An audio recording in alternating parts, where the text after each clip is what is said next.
Yo sí creo en una antropología social, en unas formas de investigar que tienen como horizonte, como objetivo, caminar hacia un intento de transformación social o de algún tipo de transformación. O sea, yo creo que eso sí produce sentido, ¿no?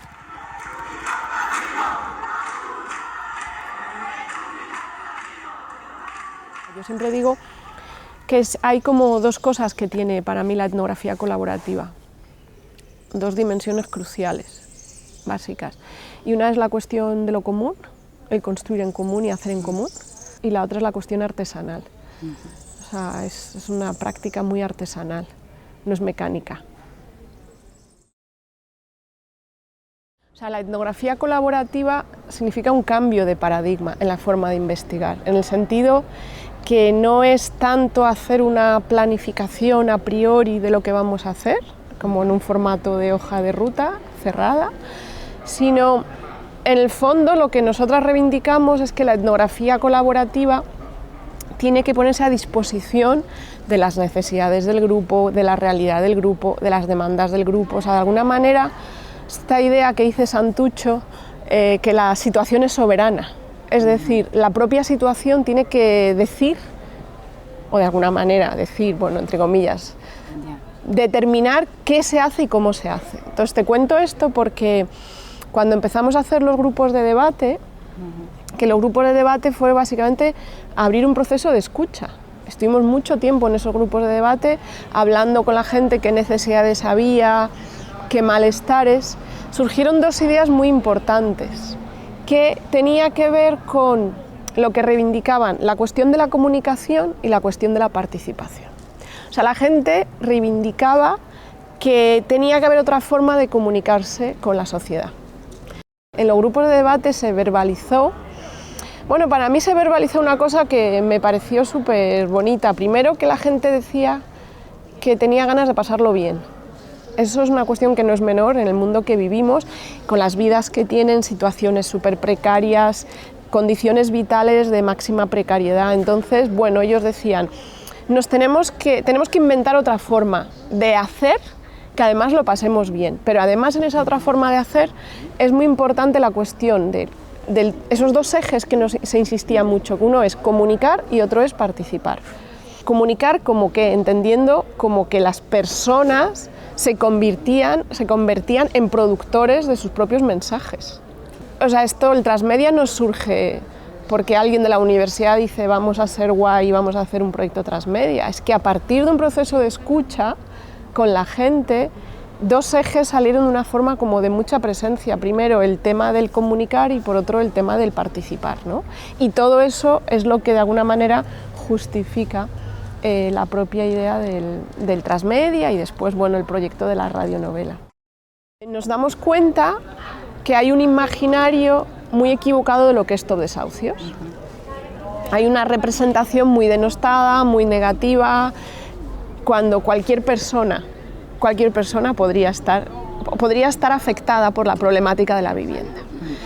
Entonces, en primer lugar, nuestro objetivo también era cómo comunicamos lo que es Top Desahucios para que la gente comprenda que esto nos podría pasar a cualquiera. Esto no es una cuestión de clase social, esto no es una cuestión solamente de ideología, porque en Top Desahucios está compuesto por gente muy plural y muy diversa. Su objetivo en todo momento era, cómo trasladamos a la sociedad lo que es Top Desahucios, este será el reto, pero que no sea, decían, el formato tradicional, pero que a la vez esa forma de contar sirviera hacia el interior del grupo, como un momento de diagnóstico, de escucha, de también, de reforzar nuestros propios discursos. Nos tocó hacer trabajo de investigación, nos tocó sobre todo desaprender muchas cosas que traíamos, pero también nos tocó aprender cosas nuevas. Hicimos todo un proceso de formación, de cómo aprendimos a escribir guiones, qué implicaba, o sea, que hemos pasado por un proceso, digamos, de formación.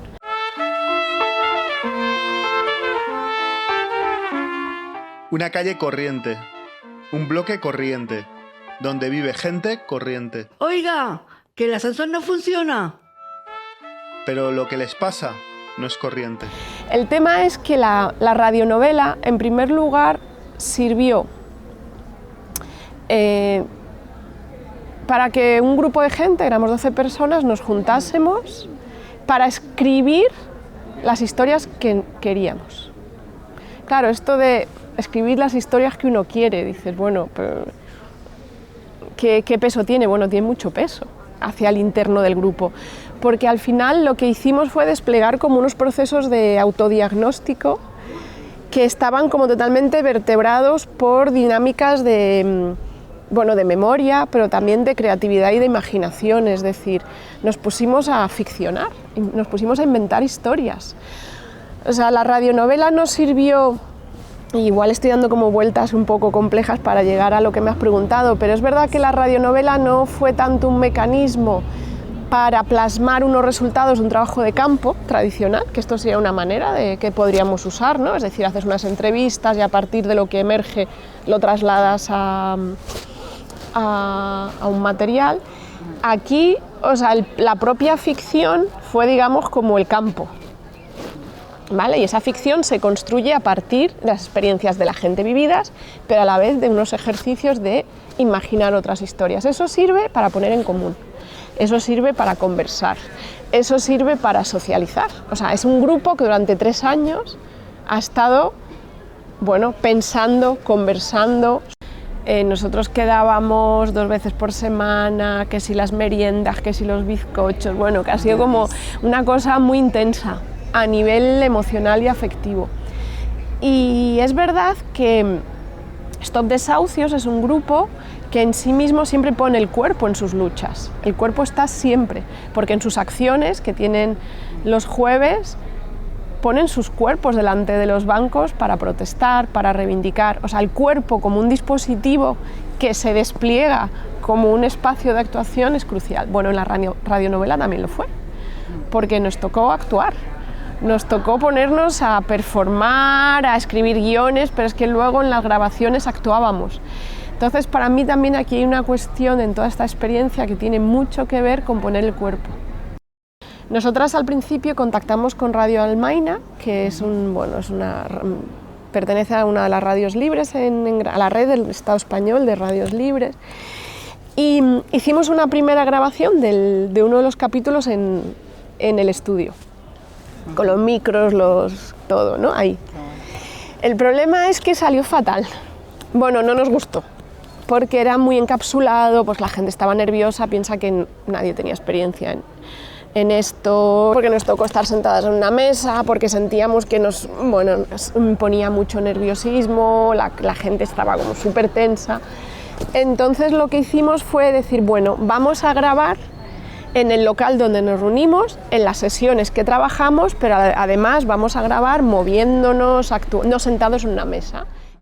Cuando a nosotras la gente que está más activa en Stop Desahucios nos decía, bueno, es que nos interesa mucho cambiar la forma en cómo la gente habla de Stop Desahucios, cómo la gente piensa de Stop Desahucios, pues sí hemos pensado en todo momento que la radionovela, pues que está a punto de salir además, puede servir para cambiar algunos imaginarios.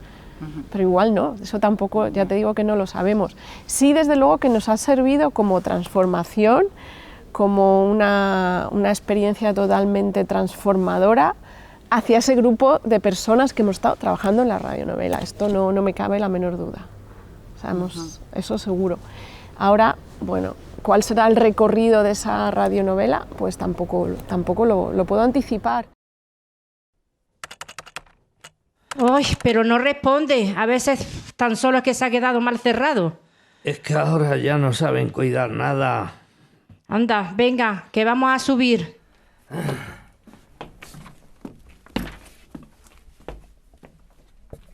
Yo creo que el mero hecho de que estemos pensando en otras maneras de investigar y tratando de desplegar otros mecanismos, otros dispositivos, yo creo que eso tiene un doble valor.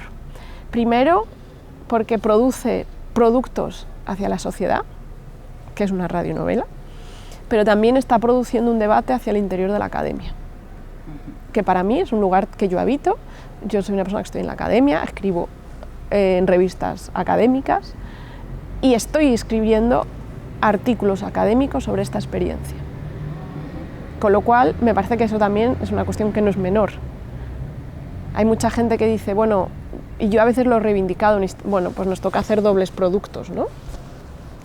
Como productos para la academia y otros productos para otros lugares, vale, pero también podemos empezar a hacer que converjan esos productos, ¿no? Yo creo cada vez más, tengo muy clara, bueno, lo lleva diciendo un montón de gente desde hace mucho tiempo, que la academia tiene que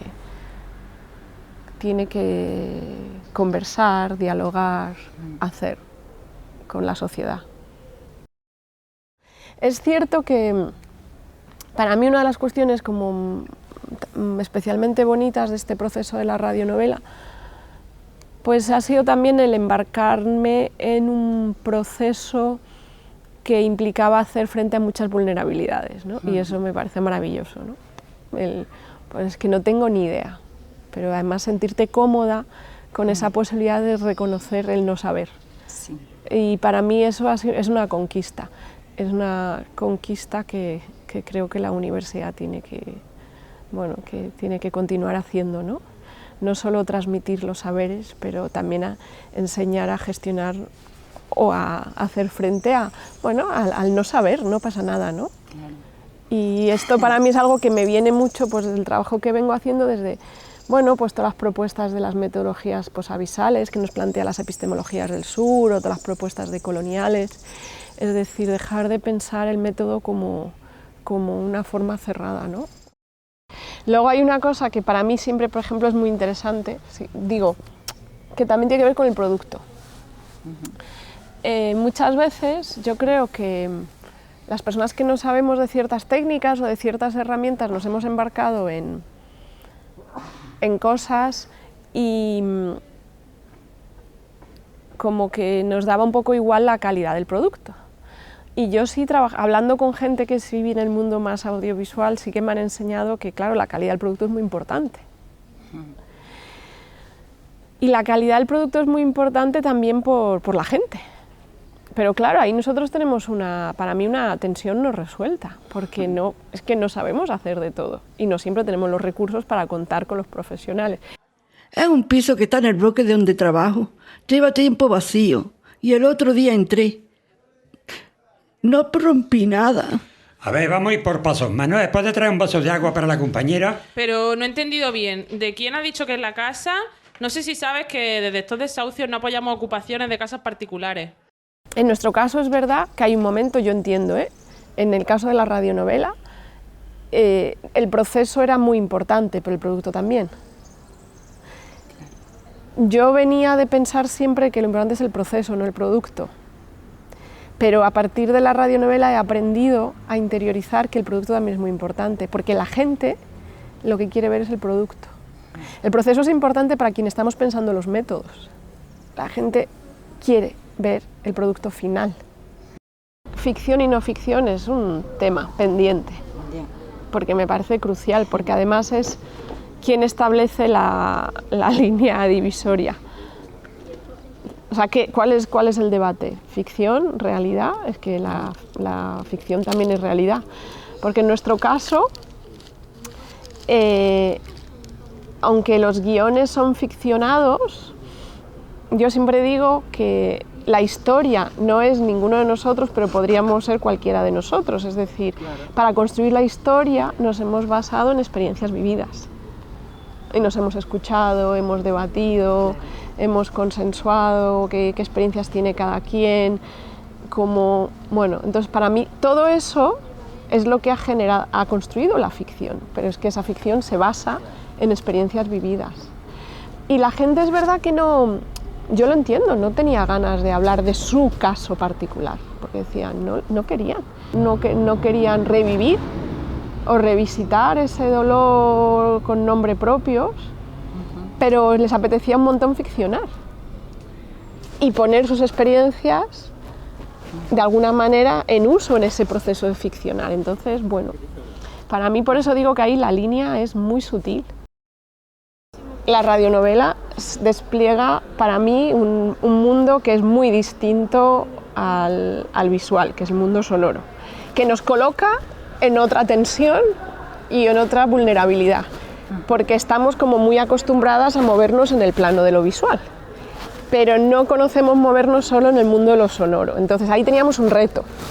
Había una intencionalidad de recuperar lo sonoro como una tradición infravalorada, denostada en la actualidad. O sea, hay una intencionalidad política de por qué no lo visual, sino solo lo sonoro. ¿Y cuál es esa intencionalidad? Bueno, precisamente porque vivimos en un mundo sobresaturado de imágenes y estamos muy obsesionados con la cuestión de la imagen. Y nos parecía un reto, puesto que estábamos socializados completamente en ese código, y nos ha resultado muy difícil empezar a descodificar nuestras propias representaciones en clave de sonoras, no visuales. Es decir, escribíamos el guión y en todo momento estábamos pensando, nos venían imágenes, pero claro, no tiene nada que ver, porque no hay imagen, y yo creo que eso es una cuestión que a mí es una de las cosas que más me ha resultado más compleja y más difícil. Aprender a imaginar sin imagen. Bueno, a mí todo eso me parece totalmente fascinante, y porque además creo que la tradición oral es una cuestión bien interesante y que se está perdiendo, la importancia de la oralidad, de lo sonoro. Es verdad que no creo que la formación antropológica pues nos pueda enseñar de todo, porque no es posible, es un grado de 4 años, yo sé que sea maravilloso, pero bueno, yo creo que ya llevarse ese aprendizaje de un dispositivo de reflexividad permanente en torno a cualquier cuestión que hagamos en nuestra forma de investigar no es poco. Es decir, si tú dices, bueno, pues yo ahora me dedico a la imagen y lo que estoy haciendo es continuamente repensando en cómo uso la imagen, quién produce la imagen, para quién es esa imagen, cómo se va a socializar después esa imagen, cómo se va a manipular o no manipular. Bueno, todo ese trabajo que pueda haber detrás, pues creo que es maravilloso, y cada quien, bueno, pues con las distintas formas o técnicas que vaya desplegando, ¿no? Bueno, vas a poner a conversar distintas conversaciones. Claro. Es que bueno, es una polifonía de voces, a ver qué sale ahí. Otra cosa es que luego nos pongas a conversar a todas las personas que has hecho la entrevista. Es que sería tan chulo.